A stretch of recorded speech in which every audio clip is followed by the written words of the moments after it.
નમસ્કાર દોસ્તો, વિડીયોમાં તમારું સ્વાગત છે। દોસ્તો, ગુજરાતમાં ખ્યાતનામ કલાકાર વિજય સુવાળા અવારનવાર કોઈને કોઈ કારણોથી ચર્ચામાં રહે છે। વિજય સુવાળા પર હાલમાં જ ગાંધીનગરમાં હુમલો થયો હતો। કેટલાક અજાણ્યા શખ્સો દ્વારા વિજય સુવાળા પર લાકડી અને ધોકા વડે હુમલો કરવામાં આવ્યો હતો।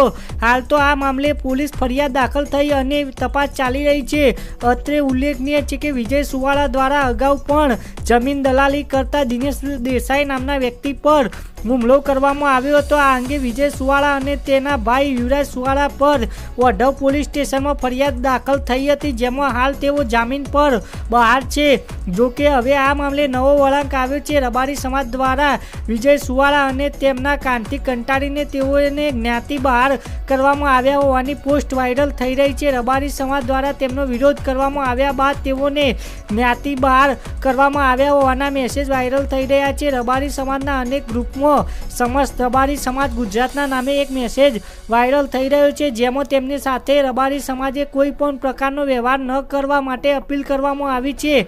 આ ઉપરાંત તેઓ જે પ્રકારના કામ કરી રહ્યા છે તેના કારણે સમગ્ર જ્ઞાતિ બદનામ થઈ રહી હોવાને કારણે તેઓની સાથે છેડો ફાડવાની જાહેરાત કરવામાં આવે છે। રબારી સમાજના અનેક ગ્રુપમાં વિજય સુવાળા અને તેમના પરિવારને જ્ઞાતિ બહાર કરવામાં આવ્યા હોવાના મેસેજ વાયરલ થઈ રહ્યા છે। તેમના પરિવાર સાથે કોઈ પણ પ્રકારને કોઈએ સંબંધ ન રાખવા માટે પણ અપીલ કરવામાં આવી છે। જોકે આ અંગે અધિકારિક રીતે કોઈ વાત સામે આવી નથી। માત્ર સમસ્ત રબારી સમાજ ગુજરાતના નામે એક વોટ્સએપ એપમાં મેસેજ વાયરલ થઈ રહ્યો છે।